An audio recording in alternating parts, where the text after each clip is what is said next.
ऐसा नहीं था कि मैंने कोशिश नहीं की, ऐसा भी नहीं था कि मेरी मोहब्बत में कोई कमी थी।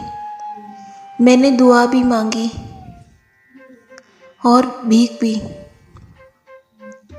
मैंने सजदे भी किए और परहेज़ भी, मैंने अपने आंसू भी बहाए और हाथ भी जोड़े।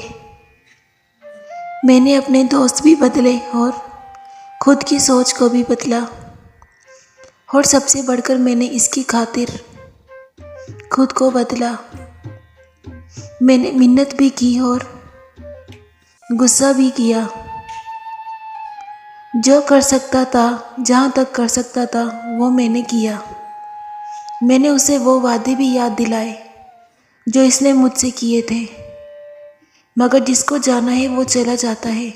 वो लफ्ज़ों की लाज कहाँ रखता है। वो मिन्नत, ये समाज, ये दुआएं, ये भीख सब बेकार जाती हैं।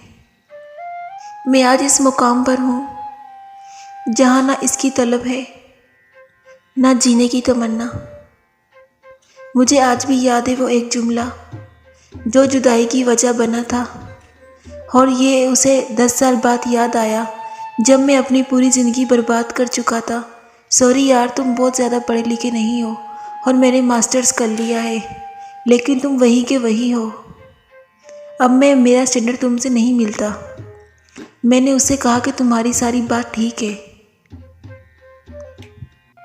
लेकिन वो मुझे सिर्फ एक बात का जवाब दो। इसने कहा, हाँ पूछो। मैंने उसे कहा कि क्या मोहब्बत स्टैंडर्ड देखकर होती है? जिस स्टैंडर्ड की वो बात कर रही थी, वो उसे 10 साल ज़िंदगी बर्बाद करने के बाद याद आया। तब मुझे जाकर समझ आई